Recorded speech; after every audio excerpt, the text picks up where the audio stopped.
வெற்றிக்குத் தடையாக இருக்கும் 7 பழக்கங்கள். சாணக்கியன் கூற்று. சோம்பல் பெரிய இலக்குகளையும் சிறிதாக்கிவிடும். இலக்குகளை அடைவதை தாமதமாக்கும். பாதுகாப்பின்மை புது வாய்ப்புகளை ஏற்றுக்கொள்ள பாதுகாப்பின்மை தடுக்கும். பேராசை பல சமயங்களில் பேராசை கண்ணை மறைத்து நம்மை தவறான பாதைக்கு கூட்டிச் செல்லும். கோபம் நாம் எடுக்கும் முடிவுகளை கோபம் பாதிக்கும். இது சில உறவுகளில் இருந்து பிரிவுகளையும் உண்டாக்கும். ஆணவம் பிறரிடம் ஏதேனும் புதிய விஷயங்களை கற்றுக்கொள்ள ஆணவம் தடுக்கும்.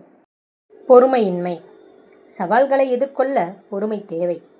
பொறுமை இல்லாமல் இருந்தால் அனைத்தும் கைவிட்டு போவது போல தோன்றும். அதிக அளவிலான எதிர்மறை எண்ணங்கள் எப்பொழுதும் எதிர்மறை எண்ணங்கள் எனும் நெகட்டிவை சுமந்து கொண்டிருந்தால் வெற்றிக்கான பாதையே தெரியாது.